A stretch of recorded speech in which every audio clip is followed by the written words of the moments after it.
Надоели мне эти ваши казуальные ММО. Все эти кошка-девочки, лисички, свистоперделки корейские, эти гомопаладины с трехкнопочными магами, боевка уже остоебенившая. Где реализм? Где хардкор? Отбыла бы у нас такая ММО-РПГ, чтобы по байту плей-модели, обязательно в 3D, на русском языке, с крутой и сложной боевкой экшоновой, с кучей ПВП и осадами, чтоб можно было грабить корованы, и без корейщины. Чисто европейская стилистика и сеттинг. Глория, Глория, Виктис ММО.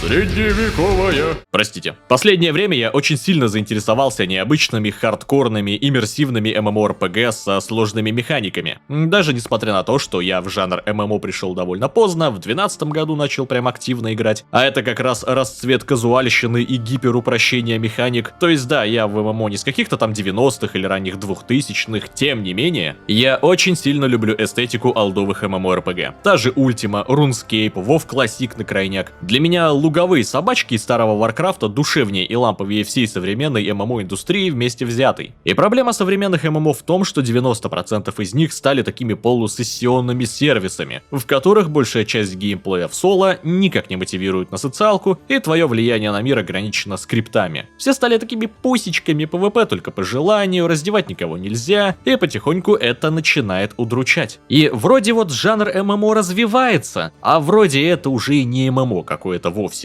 По этой причине люди ждут Ashes of Creation, по этой причине WoW Classic вызвал такой лютый ажиотаж, и по этой причине люди до сих пор десятками тысяч играют на фришардах линейки. И по этой причине я решил отправиться в очередное странствие по MMORPG рынку, дабы отыскать, что вернет для меня дух классики, хардкора, социалки и чувство настоящей MMORPG. Чувство, которое очень многие никогда и не испытывали, а многие уже успели забыть. Я наметил себе несколько проектов, на которые планирую сделать обзоры. И это первый из них. И кстати, у вас есть возможность выиграть эту игру совершенно бесплатно. Условия конкурса в конце ролика, смотрите до конца и не забывайте подписываться в телеграм-канал. Конкурс будет там. Меня зовут Даниил, вы на канале Котей. Сегодня я вам расскажу про MMORPG, которая не блещет лютым графоном, у нее маленький бюджет, у нее довольно маленький онлайн, а ее разрабы — это маленькая группа европейцев, просто преданных своему делу. Но это ММО в некоторых механиках и мелочах оказалось настолько продумано, что эти несколько недель, которые я в нее играл, принесли мне фана и удовольствия больше, чем приносят почти все крупные ММО за последнее время. Я вам обещаю, если вы досмотрите этот видос до конца, возможно, ваше мировоззрение относительно жанра пошатнется, и вы начнете смотреть на этот рынок совершенно по-другому. Глория Виктис изначально создавалась, если мои источники верны, группой польских студентов. За что я обожаю поляков, так это за их любовь к подобным историчным сеттингам. Захотели ребята создать реалистичную средневековую MMORPG с максимально приземленным, хоть и фэнтезийным сеттингом, где главное это политика и ПВП, и пошли делать, ёпта! Денег у них было мало, штат маленький, но энтузиазм, что называется, славянский, и пошло-поехало. Летом 2013 года была показана пре-альфа-версия, которую народ принял очень хорошо. Тогда как раз был на хорошем счету Ведьмак 2, готовился Ведьмак 3, а игра прям местами очень была похожа на этакую смесь Ведьмака и Mountain Blade. Всем, как говорится, это понравилось, несмотря на очень сильную сырость проекта. Относительно играбельной игра стала в 2015 году, когда ее альфа-билд довели до ума и выпустили игру в ранний доступ в Стиме. И с тех пор игра находится в этом самом раннем доступе, в бета-версии и постепенно допиливается. Например, в конце 2016 года обновили модельки персонажей и анимации, летом 2017 обновили боевую систему и так далее. Я уж молчу про то, что мелких еженедельных патчей вышло уже 297 штук на момент написания обзора. И можно задать логичный вопрос, но почему тогда ты не рассказывал про игру раньше, раз она, по твоим словам, такая годная? Ну, во-первых, я физически не успел, а во-вторых, я думаю, если бы я попробовал ее году в 17-18, возможно, она бы мне понравилась не так сильно. Все-таки проект и так далеко не идеален, если посудить объективно, а тогда он был гораздо сырее. То, что мы добрались до этой игры только в конце 2021-го, это скорее плюс, так как идея игры не выгорела, сама игра существует и активно дорабатывается, у игры есть аудитория и определенный заработок.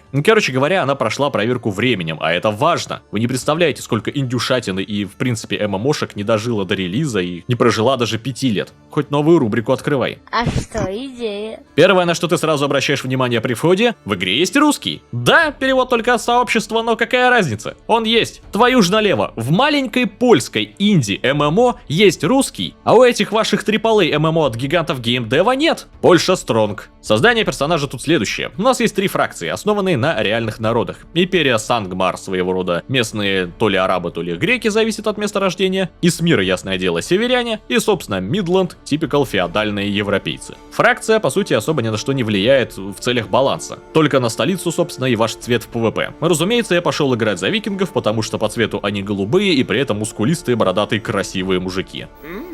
Редактор персонажа простенький, но со своей задачей в принципе справляется. Создать сурового бородатого мужика с татуировками и боевым раскрасом можно. Что еще для жизни надо? Ну и собственно после создания начинается геймплей этот ваш. Первое впечатление лично у меня было из разряда «а неплохо?». Я ожидал много чего и в принципе был готов. И, видимо, за счет заниженных ожиданий игра произвела приятное и положительное впечатление. В ней для ее бюджетов на достойном уровне сделано практически все. Например, графон. Сделана Глория на движке Unity. И с точки зрения графики и оптимизации сделано очень даже отлично для такой команды. В игре очень неплохая детализация доспехов, отличная работа с тенями и саншайнами, приятные и не ворвиглазные эффекты. Единственное, что смущает с точки зрения визуала, это анимации, они немножко всратенькие. Анимация доставания и убирания оружия, анимация на лошади, еще есть над чем поработать. Но опять же, вспоминаем, что это сделала компашка поляков за бюджет равной тарелки бутербродов, и даже докапываться не очень хочется. Главное, что анимации ударов четенькие и плавные. В ММО графика должна быть просто приятная, дабы глазоньки не уставали, она должна передавать атмосферу игры и, конечно, не сильно лагать в толпе народу. С этим игра справляется, и графика где-то на уровне второго Mountain Blade. Здорово. Второй хорошо сделанной механикой можно назвать, конечно, боевую систему. И она в том числе классная. Она представляет из себя что-то очень похожее на Kingdom Come. Deliverance. Ну или на симулятор гнилая цыпленок на крайняк. Никакой привязки к таргету или локой анимации. Это для лохов. 4 направления ударов. Удар сверху, слева, справа и укол снизу. Конечно, 3 направления блока, чтобы от этого всего защищаться. Щитом направление не выбирается, там просто танкуешь во все 3 направления, главное зад береги. Ну и полная свобода движения при этом. Кроме этого, возможность удара щитом для стана, удар ногой для пробития блока, возможность швырять оружие, ну и конечно есть еще стрельба из лука. Жаль, что арбалетов не завезли разработчики. Ну пожалуйста. Причем мне нравится, как тут сделана стрельба. Вам не нужно крафтить стрелы. Чем выше качество лука, тем больше у него колчан, и стрелы восстанавливаются со временем. Это такой очень интересный баланс между аркадой и реализмом. Вам не придется постоянно в город бегать и сумки стрелами забивать, ну и псевдолеголасом вы не будете. Хотя даже у него стрелы иногда заканчивались. Из лука можно хорошо стрелять только если вес доспехов есим легкий, иначе штраф к урону лютый. И да, тут есть учет веса доспехов. И это важный тактический элемент. И да, даже плавать можно. И даже вес доспехов реально влияет на плавание. Я уж не буду говорить, в чей огород этот камень. Конечно, боевка не идеальна, над ней еще стоит поработать. Как минимум есть проблемы с метой, которая эпизодически меняется. Вот, например, нынче мета это двуручные молоты, причем мета явная. Плюс есть очень и очень сильная зависимость от пинга и небольшие десинхроны анимации в связи с этим. Нужна прям такая нормальная доработка неткода. И это может очень неприятно подпалить вам задницу, особенно если сплюсовать это с фактом крайне и крайне высокого скиллкапа в игре. Даже сражение с мобами. Когда ты начинаешь прокачку, то все легко, враги не умеют блокировать толком, и ты их рубишь с саблей пачками и до жизни радуешься. А потом ты встречаешь врагов уровня этак 40-го, которые по-настоящему подстраиваются под тебя. Никаких скриптов. Они блокируют твои атаки с правильной стороны. Они реагируют на твои блоки и будут пробивать их, фейкать свои удары. И мне было смешно, когда кто-то спизданул, якобы в New World сражение с мобами это челлендж. Dark Souls этакий от мира ММО. Короче, чувак, просто поиграй в Gloria Victis. Тут элитные противники фехтуют так, что рвут жопу не хуже игроков. ПВП все еще жестче. Боевка и сражения между игроками требуют от вас расчета, подбора тактики и грамотного развода противника на блоки. Надо фейкать удары, потому что враг видит их направление и ему легко их заблочить. Надо уметь уходить от спама, либо наоборот уметь пробить защиту врага, который аки-джедай блокирует все ваши удары просто играючи. И вот вроде, пнуть врага в блок, что может быть легче? Но эта гнида убирает блок в последний момент вашего пинка, ваша нога летит мимо, у вас минус стамина, а этот черт еще и ударить вас успевает. Как они это делают просто трындец. Заскамили нуба, так сказать. И поэтому я хочу вас предупредить. Первые часов 50 вы будете огребать абсолютно от всех и каждого, пока хоть мало-мальски не придрочитесь. На арене вас будут унижать. На осадах вы не сможете никого убить, ваш счет долгое время будет тупо отрицательным, вас просто будут затаптывать. Это нормально. Это особенность игры, и через это прошли все. Своего рода такой обряд инициации. Но не только боевка будет влиять на ваши КПД.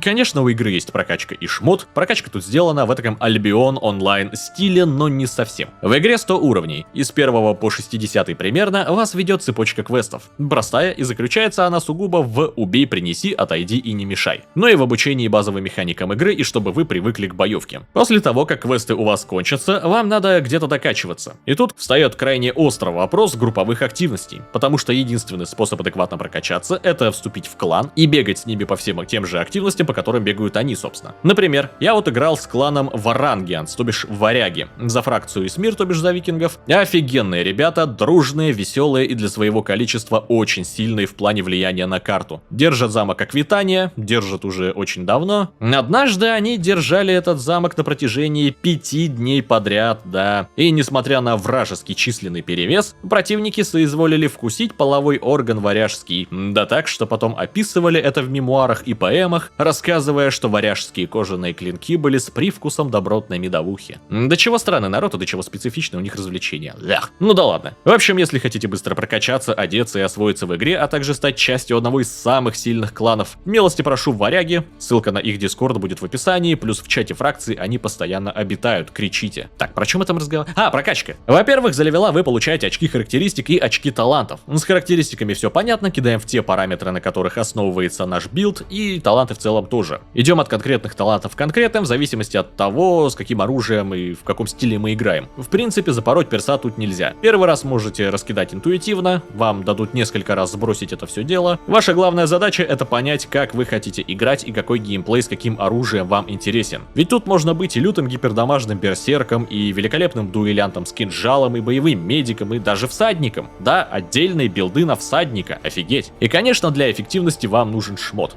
Тут опять же система чем-то отдаленно напоминает Альбион. Есть 5 тиров шмота: серый, зеленый, синий, фиол и, конечно, золото. Самый популярный — это Т4 фиол, стоит не так дорого, не так жаль просрать, но эффективность на уровне. Шмот еще, конечно, надо заточить, точка тут может сломать шмот, так что те же плюс 5 шмотки будут явно дороже, чем обычные неточеные, но за донат как-то точиться нельзя. Точка тут нужна не для монетизации, а скорее для дополнительного вывода шмота из игры, дабы балансировать экономику. Да, в игре нет фулл лута, как в Альбионе, он тут лишь частичный. То есть, если вы померли, то враг может забрать лишь часть ваших предметов. Либо что-то из шмота плюс итем из сумки, либо больше итемов из сумки, но без шмота. То есть вы и не теряете все, что накрабили, и не так бомбит. Но также есть определенный азарт в PvP, какой-никакой. Эта система идеальна для PvP-ориентированных ММО, и разрабы молодцы, что ввели ее. Прям вот мое почтение. Ну и разумеется, тут есть определенные ограничения в плане одевания. Пока вы не прокачаете носку Т2, вы не оденете Т3. Не проносите Т3, не оденете Т4, с пухами то же самое, с броней. Плюс есть еще подветки, и, например, вы можете стать мастером носки Т3 шмота. Настолько, что слегка точеный, но все еще крайне дешевый Т3 шмот будет на вас сидеть не хуже Т4 по статам. Круто? Круто.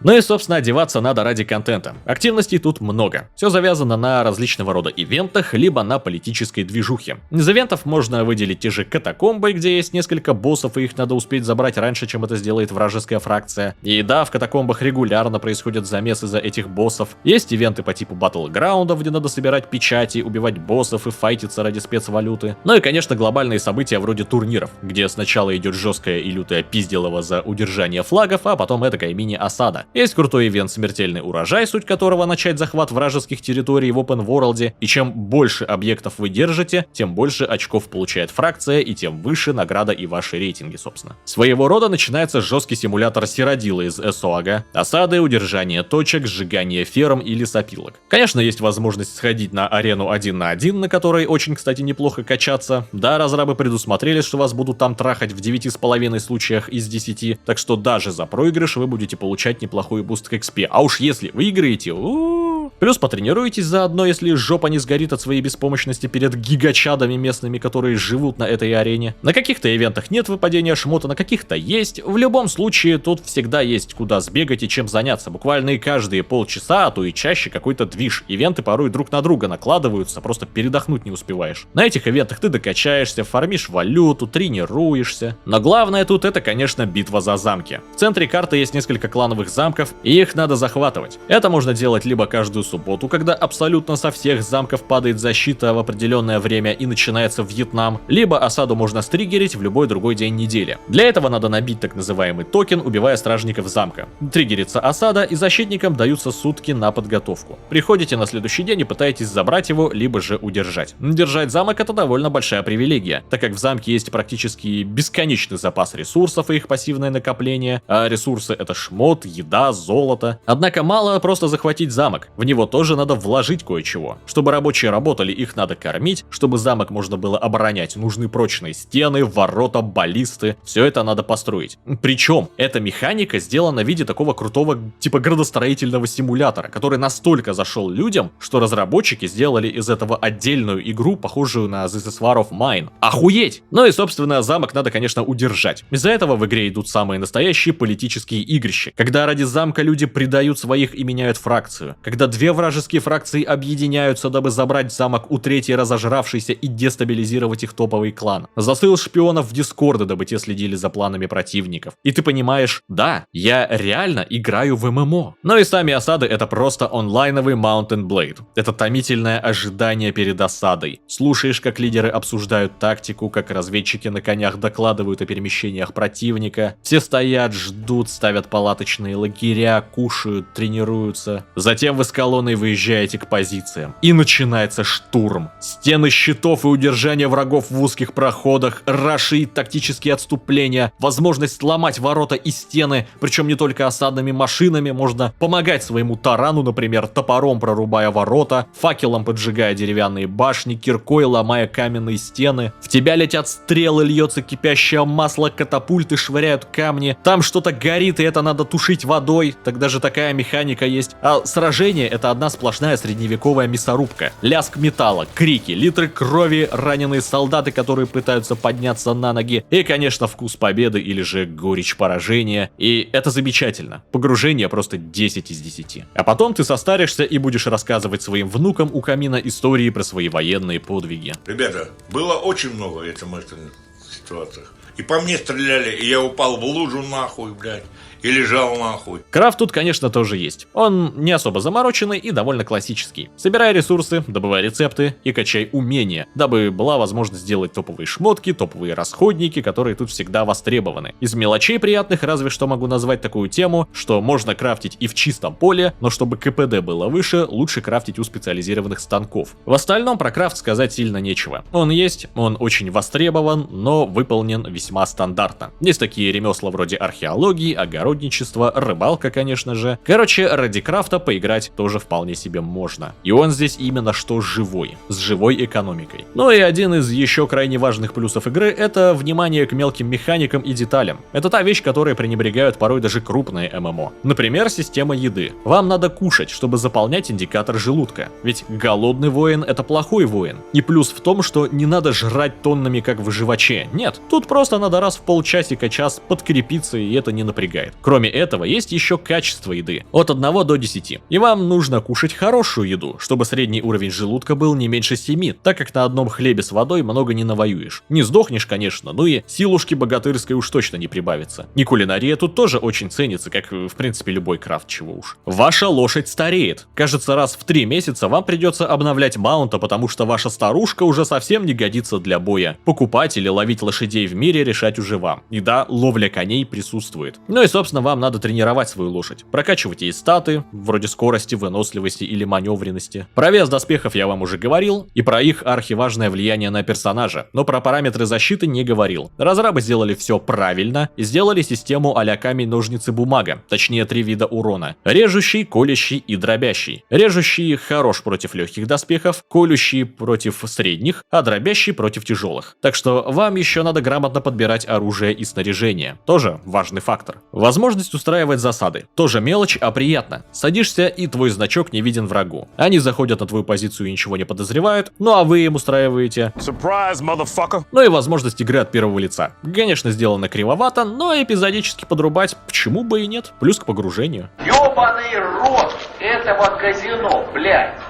Ты кто такой, сука? Такие мелочи и показывают любовь и отношение разрабов к своему проекту, позволяют тебе погрузиться в него сильнее и почувствовать некоторую живость и изменчивость мира. И когда ты осознаешь, что это все сделано маленькой компашкой поляков, без стороннего финансирования, это впечатляет еще сильнее и, главное, вдохновляет. И, что самое крутое, игра при этом не запорота донатом. Gloria Victis распространяется по модели Buy to Play, то есть купи и играй. Проще всего это, конечно, купить в Steam, стоит она в России несчастные 800 рубасов, плюс эпизодические скидки, по которым и за 300 урвать в принципе можно. Ценник максимально демократический, учитывая, что в игре отсутствуют всякие подписки, випы, хуипы и возможность купить что-то дисбалансное за реальные деньги. Конечно, в магазине есть немного бустеров для более быстрой прокачки, чтобы вы быстрее пережили период своей бесполезности, но 100-й левел вас не спасет, если руки из задницы, потому что есть тут челики, которые вас 100-го и на 20-м уровне голыми заберут, использовав вместо щита крышку от бочки, а вместо меча вилку. Да и разница между 60-м, например, и 100-м, конечно, есть, но не то чтобы огромная. Накач тут довольно быстро и без этого. 60-й берется за один день по квестам, а 100-й спокойно догоняете за неделю-две, просто активно бегая с сопартийцами по ивентам. Есть в магазине мелкие услуги вроде смены ника или сброса статов, но я напомню, что вам их раза 3 точно дают сбросить бесплатно, а то и больше. Ну и, конечно, внешки. И они тут реально клевые, но при этом не вычурные и не ломают атмосферу от слова совсем. Например, есть вот такой вот клевый костюмчик, похожий на сет Ассасина, много лучников в нем бегает, шикарные доспехи с медвежьей шкурой, сет этакого греческого античного воина. В общем, с точки зрения монетизации все отлично. А самое крутое, что я разыграю несколько копий этой игры у себя в телеграм-канале. Все, что вам надо сделать, это подписаться на него и кликнуть на кнопку «Участвовать» в закрепе. Результат проведем буквально через несколько дней, так что успевай, ссылка на телегу в описании. А по поводу игры, что я могу сказать? Конечно, этой игре тяжело конкурировать с AAA-гигантами, которые завлекают графикой, гигантской историей, свистоперделками и тоннами рекламы. Да, она и не пытается. У разрабов нет денег на широкие рекламные кампании. В их игру очень высокий порог входа, и 9 из 10 новичков отсеиваются. Но у них есть преданная аудитория с сарафанным радио, прямой контакт с ней, и самое главное, у них есть игра, которую они любят и поддерживают, постоянно улучшая и дорабатывая. И это впечатляет. И знаете, в этой игре я действительно почувствовал себя его живой частью. Почувствовал себя не каким-то очередным убер-нагибатором, избранным героем. Нет, я почувствовал себя обычным солдатом с шестеренкой в механизмах политической системы. И ты станешь крутым в этой игре не потому, что так сказал какой-то хрен с бугра по сюжету. Ты станешь крутым тут только если действительно будешь уметь играть. Уметь хорошо фехтовать, уметь грамотно вытаскивать раненых, быть отличным всадником для разведки или мастером крафта. А может,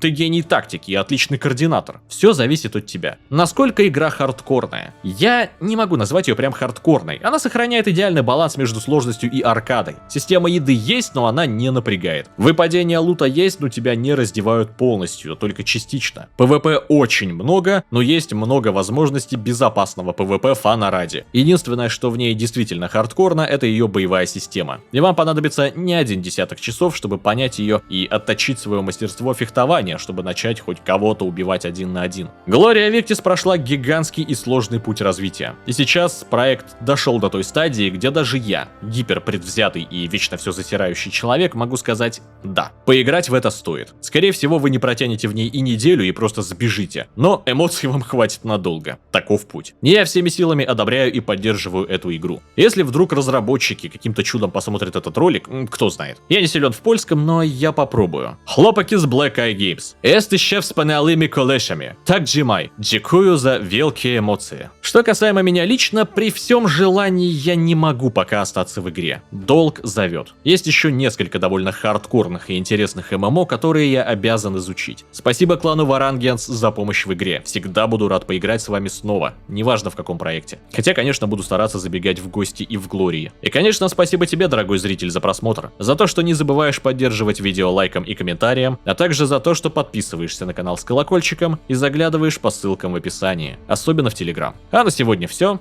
До скорых встреч. Пока.